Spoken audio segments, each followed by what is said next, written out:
Oke, baik. Assalamualaikum warahmatullahi wabarakatuh. Teman-teman semua peserta, mohon maaf tadi sinyalnya terputus ya, karena kita masih di tengah laut.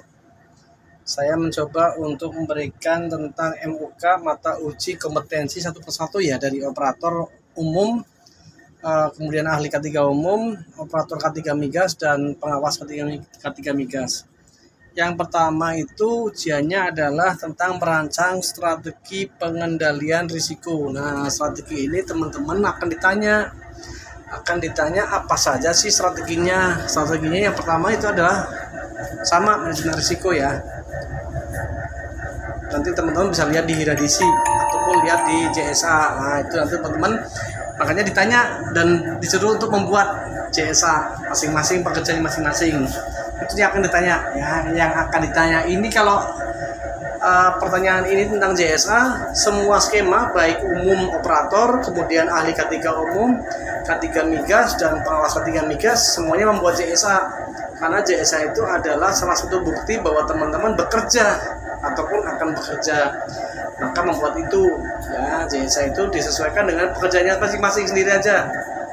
Terus kemudian melakukan komunikasi K3. Apa sih komunikasi K3 itu? Seperti di tempat training yang saya buat di YouTube. Nah, ini di belakang saya ada.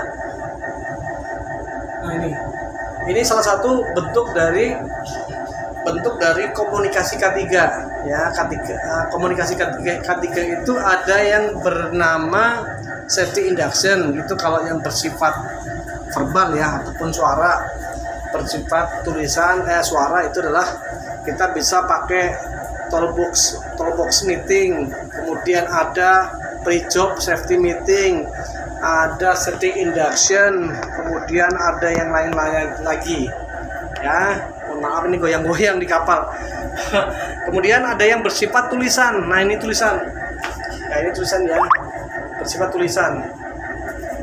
Oke, kemudian saya tunjukin lagi. Nah, terus kemudian ada safety orientasi. Pokoknya semuanya namanya komunikasi adalah bisa bersifat suara, bisa bersifat tulisan. Tulisannya seperti ini ya, melintas di depan orang, konsola dan lain-lain. Nah, terus kemudian ya banyak sih, banyak. Contoh kayak 10. Nah, ini contoh kayak 10 rule for workplace safety. Kemudian ada juga yang seperti ini. Banyak ya. Oke, kita lanjut. Baik, kemudian MUK yang berikutnya adalah tentang terkait sama pelaksanaan izin kerja. Nah, teman-teman semua, izin kerja itu ada banyak. Contoh yang ini contohnya ya, ada pekerja. Apanya? Sana. Nah, contohnya adalah pekerjaan teman-teman ini, pekerjaan yang ada menggunakan kren, kemudian ada pekerjaan yang lain-lain, mereka ada menggunakan permit, kemudian ada juga menggunakan yang terkait dengan pelaksanaan kerjanya masing-masing. Ini ya contoh ya, jadi pengawasan. Pengawasan bisa dilihat di sini, bisa lihat. Oke, yang berikutnya adalah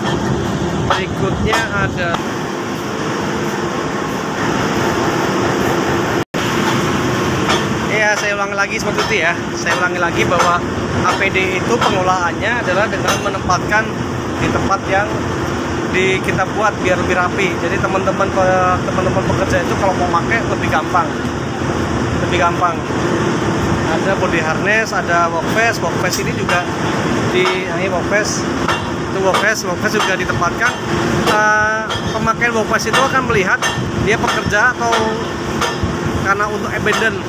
Jadi akan beda-beda ya, ada workface, ada life jacket, dan lain-lain. Oke, kemudian nah, biar lebih gampang, biar tidak susah, ini juga salah satu bentuk APD-nya ditaruh di box, taruh di box. Jadi pekerja yang mau bekerja itu lebih gampang penyimpanannya, jadi bisa dipakai, siapapun bisa pakai. Ya, ini salah satu contoh aja pengendalian APD. Oke, kemudian nanti ada pertanyaan tentang P3K ya, teman-teman harus paham. Biasanya tempat kerja itu ada namanya hospital atau ruang UKS ataupun apa ya. Di tempat hospital ini, di ruang kesehatan ini, nah teman-teman nanti harus paham harus paham alat-alat apa aja sih yang wajib ada di hospital. Ini sebenarnya sudah ada di video YouTube yang saya yang sebelumnya, nanti bisa dipelajari di situ, oke ya, biar lebih gampang ya. Jadi saya nggak mengulang-ulang terus. Nah, kemudian alat kebakaran di sini teman-teman harus tahu apa sih isi box hidran ini, kemudian fungsi dari fire alarm itu apa fungsinya. Jadi teman-teman harus paham betul apa yang dibuat, apa yang masuk dalam isinya seperti ini. Ini kita buka ya, coba ya. Berat. Oke.